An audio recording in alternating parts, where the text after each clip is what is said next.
आज की कहानी इंडियाना के छोटे से शहर हॉकिंस की है। बाहर से देखने पर यह जगह साधारण लगती है, शांत गलियां, छोटे घर, दोस्ताना लोग, पर इसके नीचे कुछ ऐसा छिपा है जिसके बारे में कोई जानता नहीं। शहर के बाहर जंगलों के बीच एक सरकारी लैब है, हॉकिंस नेशनल लैबोरेटरी, जहां विज्ञान के नाम पर कुछ ऐसा चल रहा है जो दुनिया की सीमाओं से परे है। कहानी शुरू होती है जब एक रात 4 बच्चे माइक, लुक्स, डस्टिन और विल घर के तहखाने में बैठकर डंजियंस एंड ड्रैगन्स खेल रहे हैं। खेल खत्म होता है, सब अपने घरों को निकलते हैं। विल बायर्स अकेला अपनी साइकिल पर अंधेरे रास्ते से गुजरता है।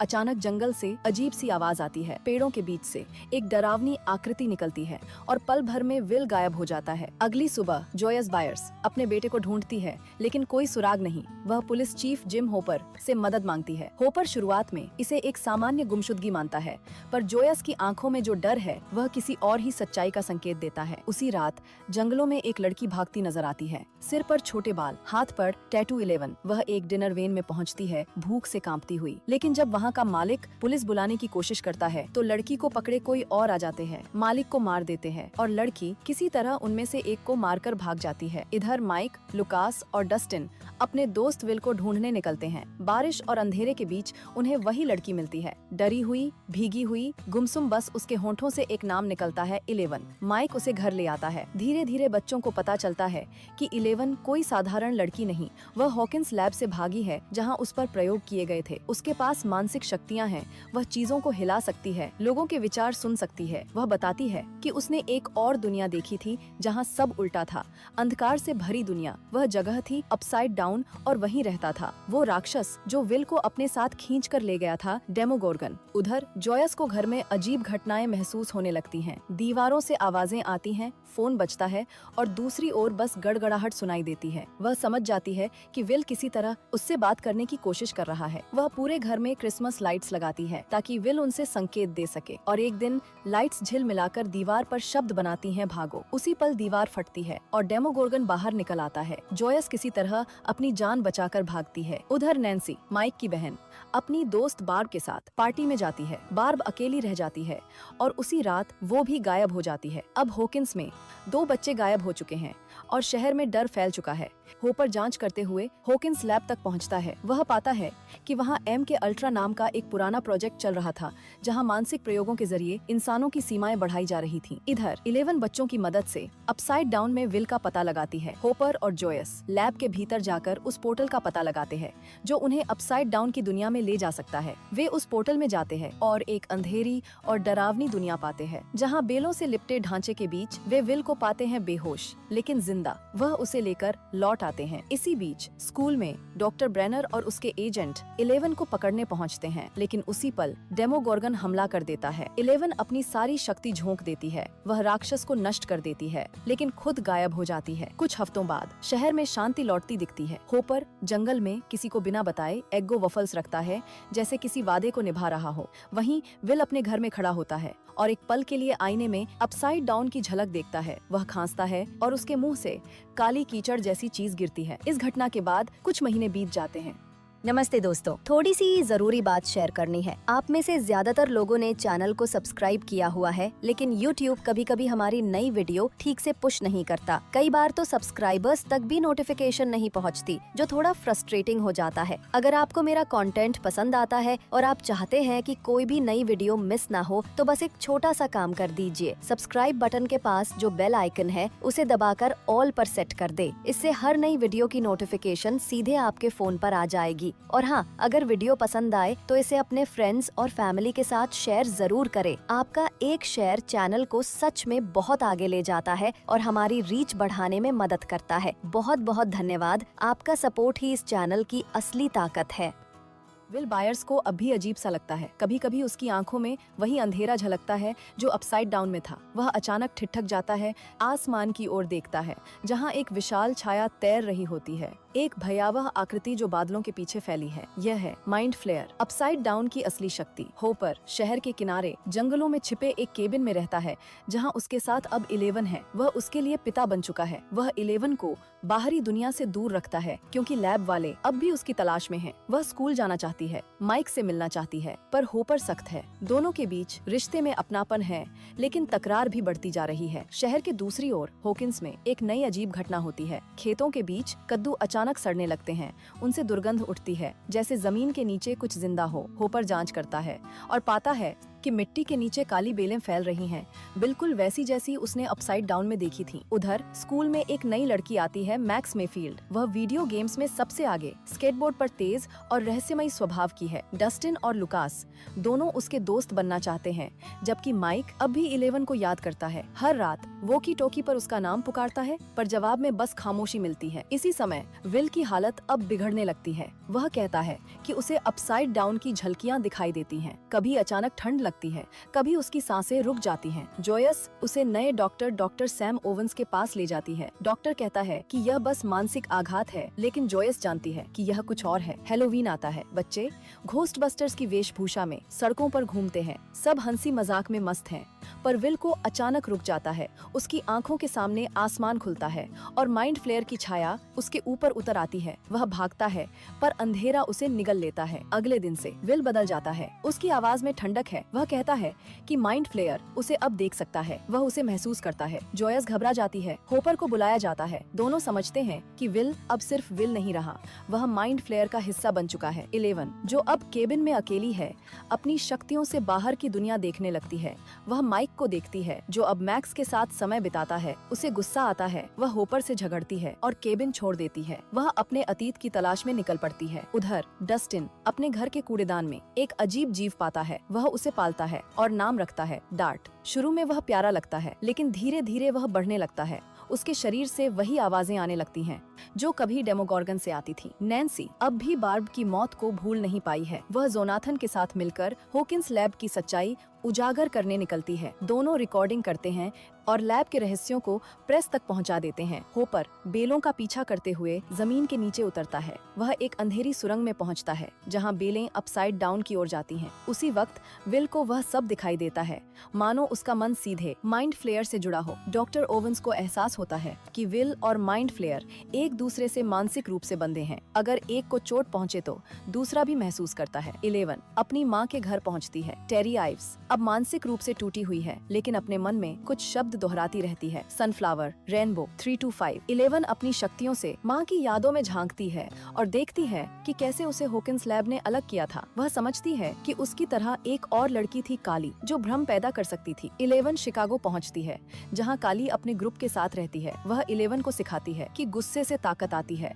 दोनों उन वैज्ञानिकों से बदला लेने निकलती हैं जिन्होंने उन पर अत्याचार किया था। लेकिन जब 11 एक आदमी की बेटियों को देखती है तो उसके भीतर इंसानियत जाग उठती है। वह समझती है कि उसकी लड़ाई दूसरों से नहीं, खुद के अतीत से है। वह हॉकिंस लौट आती है। उधर हॉकिंस लैब पर हमला हो चुका है। माइंड फ्लेयर के नियंत्रण में डेमोडॉग्स लैब की दीवारें तोड़ते हुए अंदर घुस चुके हैं। डॉक्टर ओवेंस घायल होता है। होपर, जोयस, माइक और बाकी किसी तरह भागते हैं। सब एक जगह इकट्ठा होते हैं और योजना बनाते हैं। होपर और 11 पोर्टल बंद करेंगे। बाकी बच्चे टनलों को जलाकर माइंड फ्लेयर को भ्रमित करेंगे। जोयस और जोनाथन विल के शरीर से उसका नियंत्रण तोड़ने की कोशिश करते हैं। वह उसे गर्म करते हैं ताकि माइंड फ्लेयर बाहर निकले। विल चीखता है, लेकिन धीरे धीरे वह आजाद हो जाता है। 11 और होपर लैब पहुंचते हैं। अंदर सब कुछ जल रहा है। दीवारें जीवित लग रही हैं। 11 अपनी पूरी शक्ति लगाती है। गुस्से, दर्द और प्यार का मिश्रण बनकर वह पोर्टल को बंद कर देती है। अपसाइड डाउन का रास्ता बंद हो जाता है।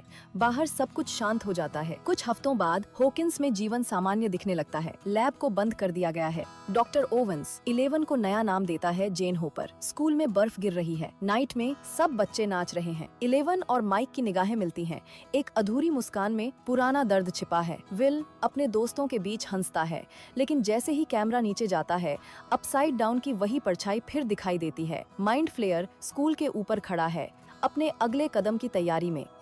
हॉकिंस को अब फिर एक नई आंधी का सामना करना था। धीरे धीरे हॉकिंस में वक्त बीत रहा है।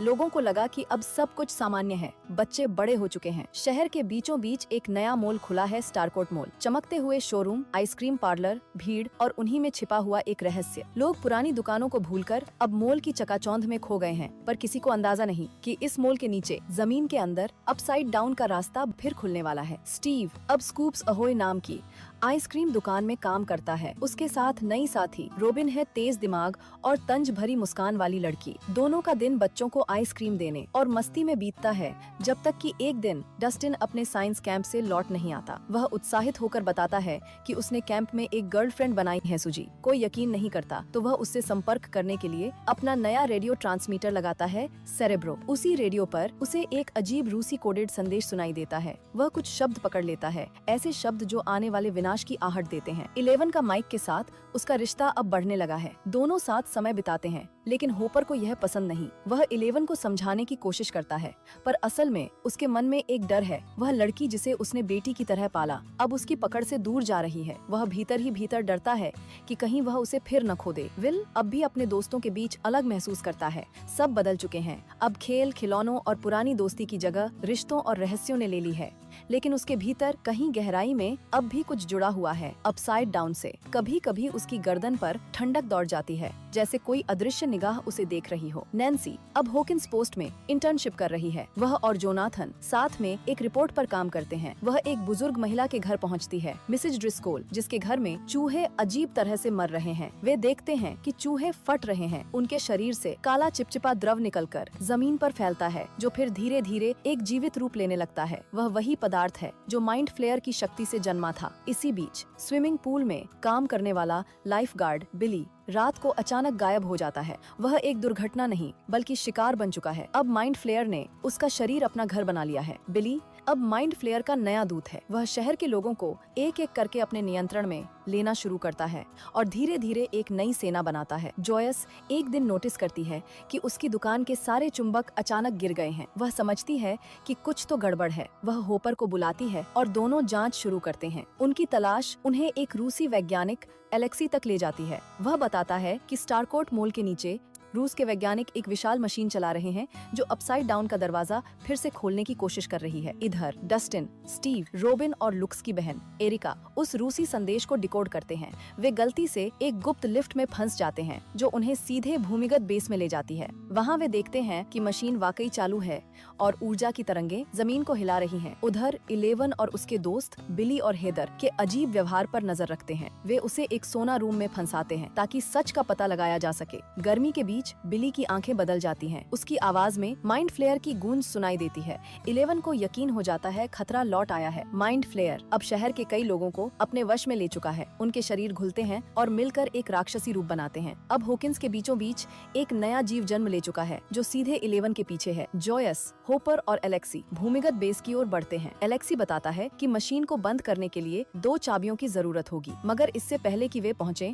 रूसी एजेंट ग्रिगोरी उनका पीछा करता है। होपर उससे भिड़ता है, लेकिन मशीन तब तक अपनी शक्ति बढ़ा चुकी होती है। इधर डस्टिन रेडियो पर अपनी गर्लफ्रेंड सुजी से संपर्क करता है। वह उसे बताती है कि वह उसे मशीन बंद करने का तरीका बताती है। तनाव के इस पल में दोनों रेडियो पर एक पुराना गाना गाते हैं जो उस अंधेरे माहौल में एक पल के लिए मासूमियत की हवा भर देता है। मॉल में अब सब बच्चे फंसे हैं। माइंड फ्लेयर का राक्षसी जीव वहाँ पहुँच चुका है। 11 की शक्तियाँ अब कमजोर हो चुकी हैं। वह घायल है, लेकिन जब वह बिली के मन में झांकती है, उसे उसका बचपन दिखता है। समुद्र के किनारे पर एक अकेला लड़का जो बस अपनी माँ का प्यार चाहता था। यह मेमोरी बिली के भीतर इंसानियत को जगा देती है। वह खुद को आगे रख देता है। 11 को बचाने के लिए माइंड फ्लेयर का प्रहार वह खुद झेल लेता है। उसका शरीर गिरता है और 11 की आंखों में एक आंसू ठहर जाता है। नीचे बेस में होपर और ग्रिगोरी की भयानक लड़ाई चल रही है। होपर उसे मशीन में धकेल देता है, लेकिन खुद भी फंस जाता है। वह जोयस की ओर देखता है और बिना कुछ कहे सिर हिलाता है। जोयस चाबियां घुमाती है, मशीन फट जाती है, पोर्टल बंद हो जाता है और रोशनी बुझ जाती है। जब धुआं छंटता है तो होपर कहीं नहीं होता। जोयस चुपचाप खड़ी रहती है और उसकी आंखों से आंसू गिरते हैं। कुछ महीनों बाद बायर्स परिवार हॉकिंस छोड़ देता है। 11 भी अब उनके साथ है। वह होपर के कमरे से एक चिट्ठी पढ़ती है जिसमें वह कहता है कि कभी कभी बढ़ने के लिए दूरी जरूरी होती है, लेकिन प्यार हमेशा पास रहता है। ट्रक सड़क पर दूर चला जाता है और हॉकिंस पीछे रह जाता है, पर हजारों मील दूर रूस की बर्फीली जेल में होपर अब भी जिंदा है। उसे कड़ी मेहनत कराई जाती है। कैदियों के साथ उसे एक पिंजरे में डालकर डेमोगोर्गन से लड़ने पर मजबूर किया जाता है। होपर हर दिन मौत के करीब जाता है, लेकिन उसकी आंखों में एक ही उम्मीद है कि किसी दिन वह लौटेगा अपनी बेटी 11 के पास। कुछ समय बीतता है। अमेरिका में बायर्स परिवार अब कैलिफोर्निया शिफ्ट हो चुका है। जॉयस एक नई नौकरी कर रही है। विल चुपचाप अपने विचारों में खोया रहता है और 11 अब जेन स्कूल में नए दोस्तों के साथ एडजस्ट करने की कोशिश करती है, लेकिन उसके लिए ये नई जिंदगी आसान नहीं। वह अपनी शक्तियाँ खो चुकी है। वह अब बस एक साधारण लड़की बन गई है, पर उसके भीतर की बेचैनी बताती है कि उसका अतीत अब भी उसका पीछा कर रहा है। हॉकिंस में माइक, लुक्स, डस्टिन और मैक्स अब हाई स्कूल में हैं। लुक्स बास्केटबॉल टीम में शामिल हो गया है। डस्टिन और माइक अब भी अपने क्लब हाउस और गेम्स में लगे हैं, लेकिन मैक्स वह अब पहले जैसी नहीं रही। बिली की मौत ने उसे भीतर से तोड़ दिया है। वह खुद को सबसे दूर कर चुकी है। उसकी आंखों में हमेशा एक खालीपन है। हर रात उसे वही आवाज सुनाई देती है, जैसे कोई उसे पुकार रहा हो। इसी बीच हॉकिंस में एक नया डर उभरने लगता है। एक बच्ची क्रिस्सी कनिंघम अचानक अजीब हरकतें करने लगती है। वह हवा में उड़ती है, उसकी हड्डियां टूटती हैं और उसकी आंखें फट जाती हैं। पूरा शहर दहशत में है। पुलिस समझ नहीं पाती कि ये क्या हो रहा है, लेकिन धीरे धीरे सबको एहसास होता है कि ये कोई इंसान नहीं, कोई और है जो दिमाग के अंदर से हमला कर रहा है। वह है वेकना, अपसाइड डाउन का असली राक्षस। वह लोगों के मन में घुसकर उनके सबसे गहरे दर्द और डर को जगा देता है और फिर उन्हें अंदर से खत्म कर देता है। वह अपने शिकार उन्हीं में से चुनता है जो किसी न किसी अपराध बोध या दुहक में डूबे हों। मैक्स अब उसके अगले निशाने पर है। उसे बिली की मौत का अपराध बोध सताता है। वह उसे अपने सपनों में देखती है और धीरे धीरे उसकी दुनिया हकीकत से अलग होने लगती है। डस्टिन, लुकस और माइक को समझ आता है कि हॉकिंस पर फिर से वही अंधेरा लौट आया है। वहीं दूर कैलिफोर्निया में माइक 11 से मिलने जाता है, लेकिन स्कूल में सबके सामने 11 का मजाक उड़ाया जाता है। वह गुस्से में आकर एक लड़की को चोट पहुंचा देती है और फिर पुलिस उसे पकड़ लेती है।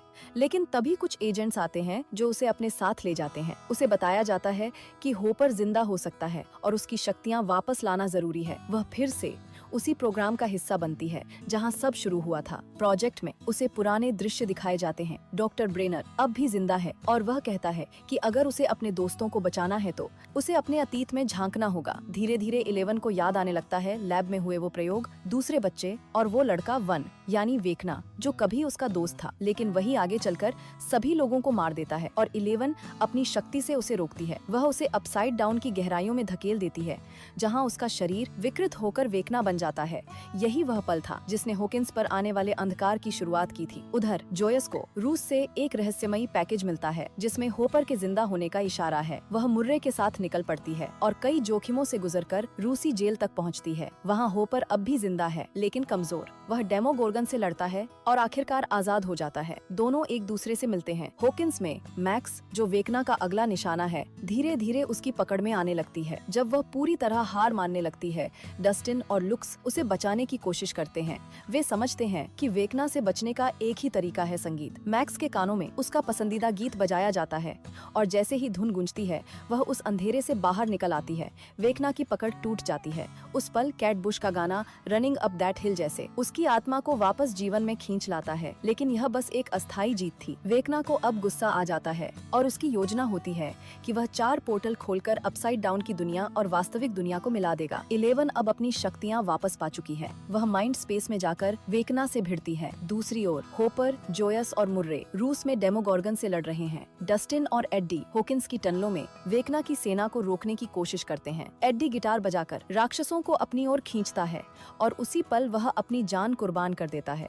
वह मुस्कुराता है, जैसे कह रहा हो कि अब डर नहीं। वेकना और 11 के बीच मानसिक युद्ध होता है। वेकना उसे याद दिलाता है कि उसने ही उसे जन्म दिया है, लेकिन 11 अपने भीतर के प्रकाश से उसे कमजोर कर देती है। वेकना गिरता है, पर पूरी तरह खत्म नहीं होता। मैक्स फिर उसकी पकड़ में आती है। वह हवा में उठती है, उसकी हड्डियां टूटती हैं और उसकी सांसें रुक जाती हैं। लुक्स उसे बाहों में थामे रोता है। 11 अपनी शक्तियों से उसकी आत्मा को थाम लेती है और मैक्स को मरने नहीं देती, लेकिन वेकना के चारों पोर्टल्स खुल गए। जमीन फट जाती है। हॉकिंस के बीच एक विशाल दरार खुलती है। अंधकार बाहर आने लगता है। आसमान में लाल बिजली चमकती है और अपसाइड डाउन की हवा इस दुनिया में घुसने लगती है। 2 दिन बाद लोग सोचते हैं कि यह एक भूकंप था, पर असल में हॉकिंस अब 2 दुनियाओं के बीच की सीमा बन चुका है। होपर और जोयस लौट आते हैं। 11 उनसे मिलती है, लेकिन उसकी आंखें उस टूटे शहर पर टिक जाती हैं। हॉकिंस अब टूट चुका है, जमीन के नीचे अपसाइड डाउन सांस ले रहा है और आसमान में लाल बिजली अब भी चमक रही है। वेकना मरा नहीं, वह बस इंतजार कर रहा है। 11 और उसके दोस्त जानते हैं अब ये आखिरी लड़ाई होगी, जहां सब कुछ दांव पर लगा है, दोस्ती, परिवार और पूरी दुनिया की किस्मत। सीजन 5 जहां कहानी खत्म नहीं होगी बल्कि अपनी आखिरी शुरुआत लेगी। अगर यह वीडियो अच्छा लगा हो तो लाइक कर देना और चैनल को सब्सक्राइब करना। मिलते हैं अगले वीडियो में।